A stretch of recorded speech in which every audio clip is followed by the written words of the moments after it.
সাধ্যমতো করি দান, কে আছে হে দয়াবান। পীরগাছার কান্দিরহাট ইউনিয়নে মানব কল্যাণ সংঘের উদ্যোগে হতদরিদ্র পরিবারের মাঝে স্বাবলম্বীকরণ উপকরণ বিতরণ। একজনকে সাহায্য করলে হয়তো দুনিয়া বদলে যাবে না, তবে ওই একজনের দুনিয়া বদলে যেতে পারে। এই প্রতিপাদ্যকে সামনে রেখে পীরগাছা উপজেলার কান্দিরহাট ইউনিয়নের কাবিলাপাড়া গ্রামে মানব কল্যাণ সংঘের উদ্যোগে মোসাম্মদ ফেলানী বেগমকে 10,000 টাকা ব্যয়ে সেলাই মেশিন ও আর্থিক সহায়তা প্রদান করা হয়।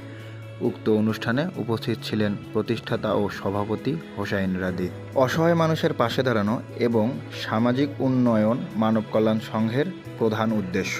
এ সময় মানব কল্যাণ সংঘের সভাপতি হোসাইন রাদি বলেন, আমাদের কাছে প্রচুর মানবিক সাহায্যের আবেদন আসলেও আর্থিক সীমাবদ্ধতার কারণে আমরা সব সহায়তা করতে পারি না।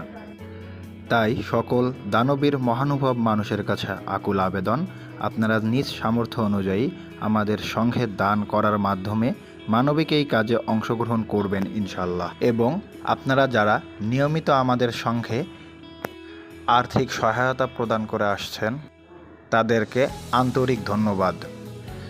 আপনাদের প্রতিটি টাকা আমাদের কাছে আমানত, যার যথোপযুক্ত ব্যবহার নিশ্চিত করা আমাদের অঙ্গীকার।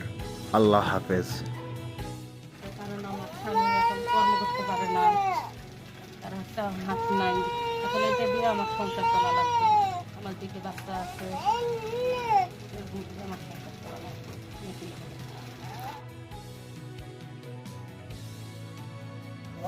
জানাই আমরা যতটুকু পারে চেষ্টা করি। ঠিক আছে।